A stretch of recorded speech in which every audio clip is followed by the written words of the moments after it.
Dear students, welcome once again to my YouTube channel. Hope this very video finds you in good health. See the topic written by me, present perfect continuous tense. আজকে আমাদের আলোচনা present perfect continuous টেন্সের উপরে নির্ভর করে কিছু translation বা বাংলাতে অনুবাদ। তো প্রেজেন্ট পারফেক্ট কন্টিনিউয়াস টেন্স কখন হয় সেই বিষয়টা আমরা জানবো। তো সাধারণভাবে বর্তমানে কোনো কাজ শুরু হয়েছে অতীতে কিন্তু এখনো চলছে। তো অতীতে শুরু হয়েছে কখন, যে কোনো একটা নির্দিষ্ট পার্টিকুলার পয়েন্ট বলা যেতে পারে, অথবা পার্টিকুলার পয়েন্ট অথবা পিরিয়ড অফ টাইম, যেটাকে আমরা ফর বলছি, আর পার্টিকুলার পয়েন্ট অফ টাইম যেখান থেকে শুরু হয়েছে সেখানে আমরা সিন্স কিন্তু বলছি।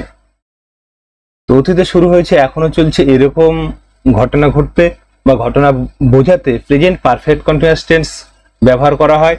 আর এর যে গঠনটা, আমরা ইংরেজিতে যে গঠনটা শিখবো সেটা হলো প্রথমে সাবজেক্ট হবে, তারপরে হ্যাজ বিন অথবা হ্যাভ বিন ব্যবহার করতে হবে। হ্যাজ বিন অথবা হ্যাভ বিন, ভার্বের সঙ্গে আইএনজি যুক্ত হবে, অবজেক্ট থাকলে অবজেক্ট লিখবো, plus other parts of the sentence, বাক্যের অন্যান্য অংশগুলো কিন্তু আমরা লিখব। এবং এটা যেহেতু অ্যাসার্টিভ সেন্টেন্সের হিসেবে আমরা আলোচনা করি, শেষে কিন্তু অ্যাসার্টিভে আমরা ফুল স্টপ ব্যবহার করব। তাহলে আবার গঠনটা বলছি, সাবজেক্ট হ্যাজ বিন অথবা have been, verb ING, object এবং other parts of the sentence. তো এই ক্ষেত্রে মনে রাখতে হবে ফরটা যে আমরা ব্যবহার করব, ফর ব্যবহারটার ক্ষেত্রে কিন্তু আমাদের পিরিয়ড অফ টাইম মনে রাখতে হবে। পিরিয়ড অফ টাইম অর্থাৎ কতক্ষণ ধরে চলছে কাজটি, সেই ক্ষেত্রে ফর ব্যবহার হয়। আর পয়েন্ট অফ টাইম যখন বলা হবে, পয়েন্ট অফ টাইম কোনো নির্দিষ্ট সময় থেকে শুরু হয়েছে কিন্তু কতক্ষণ ধরে বলা হয়নি, সেই ক্ষেত্রে কিন্তু আমাদের কি করতে হবে, সিন্স ব্যবহার করতে হবে। তো আবারও বলছি, প্রেজেন্ট পারফেক্ট কন্টিনিউয়াস টেন্সের কিছু ট্রান্সলেশন বা ইংরেজি অনুবাদ আমরা শিখে নেব, বাংলা থেকে ইংরেজিতে অনুবাদ। প্রথমেরটা বলা হয়েছে, হার্সেল গিবস প্রায় 3 ঘন্টা ধরে ব্যাট করছেন। তার মানে এখনো করে চলেছেন, 3 ঘন্টা আগে থেকে ব্যাট তিনি শুরু করেছিলেন, এখনো তিনি ব্যাট করছেন। তো সেই ক্ষেত্রে প্রথমে সাবজেক্ট বলেছি, সাবজেক্ট লিখছি হার্সেল গিবস, হার্সেল গিবস। এর ব্যাট করছেন, এখানে কিন্তু ভার্ব রয়েছে। আর আবার বলছি যে সাবজেক্টের পরে হ্যাজ বিন বা হ্যাভ বিন, তাহলে হার্সেল গিবস এর পরে অবশ্যই হ্যাজ বিন লিখবো, হ্যাজ বিন। তাহলে ব্যাট করা ব্যাট, আবার ব্যাট নাউনও হয়, তো এখানে has been batting, has been batting. কতক্ষণ ধরে, ফর 3 আওয়ার্স, ফর 3 আওয়ার্স। দ্বিতীয় নম্বরে, কৃষকেরা সকাল থেকে মাঠে চাষ করছে। তাহলে কৃষকের সাবজেক্ট রয়েছে, সাবজেক্ট আমরা কি করব, the farmers, the farmers, the farmers. চাষ করা, চাষ করা এখানে কি, farming. The farmers have been করব, হ্যাভ বিন। আবার কাল্টিভেট মানে চাষ করা, কাল্টিভেটিংও লিখতে পারি, cultivating, CULTIVATING, cultivating. Since morning, এটা কিন্তু পয়েন্ট অফ টাইম বোঝানো হয়েছে, সকাল থেকে, সিন্স মর্নিং। বিকাল থেকে বৃষ্টি হচ্ছে, এখানে কিন্তু ইন্ট্রোডাক্টরি ইট কে সাবজেক্ট ধরে নিতে হবে। তাহলে ইন্ট্রোডাক্টরি ইট যদি হয়, তাহলে it has been, it has been raining. কখন, বিকাল থেকে, সিন্স আফটারনুন, সিন্স আফটারনুন। আমরা জলপাইগুড়ি শহরে দীর্ঘদিন ধরে বাস করছি, তাহলে আমরা এখানে সাবজেক্ট, তাহলে we have been living, we have been living. কোথায়, in Jalpaiguri, in Jalpaiguri, for a long time, for a long time.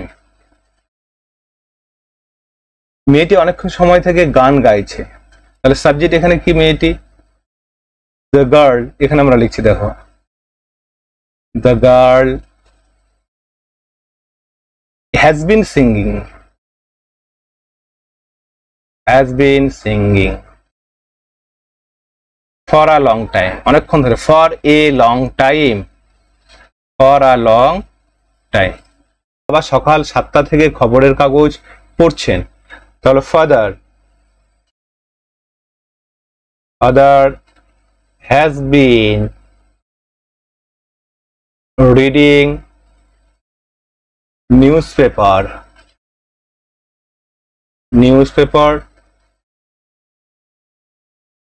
since 7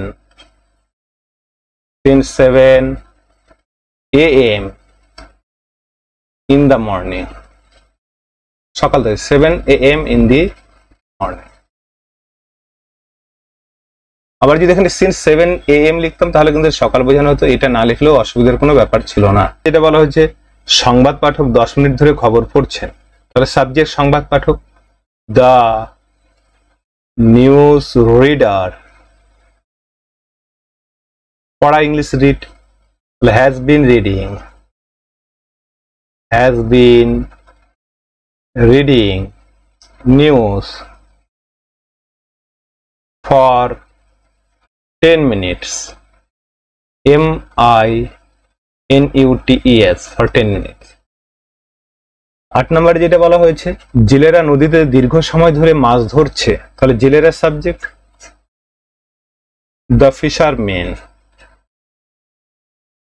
subject, the fishermen have been catching fish, CATCHING, have been catching fish for a long time,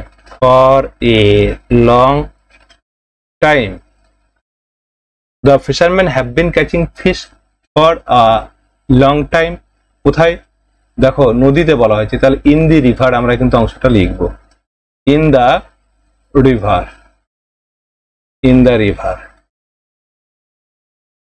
river.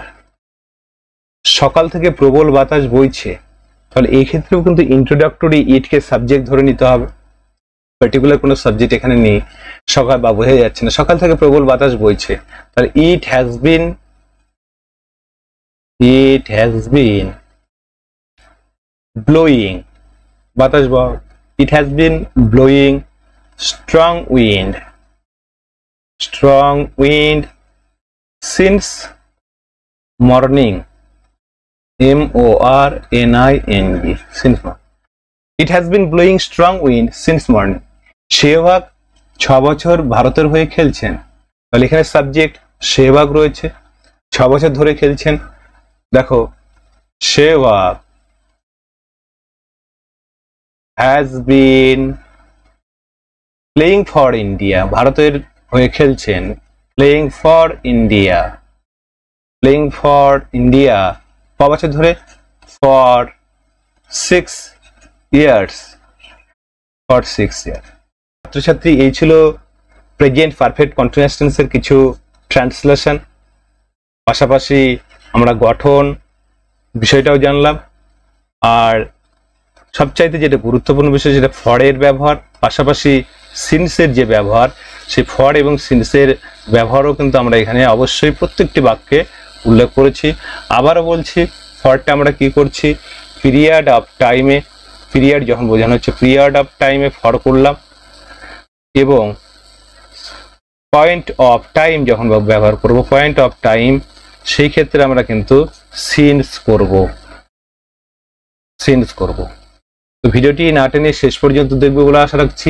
যদি ভিডিওটি ভালো লাগে তোমরা like comment share করবে, চ্যানেলে নতুন হলে অবশ্যই চ্যানেলটিকে সাবস্ক্রাইব করবে। সঙ্গে থাকার জন্য অসংখ্য ধন্যবাদ।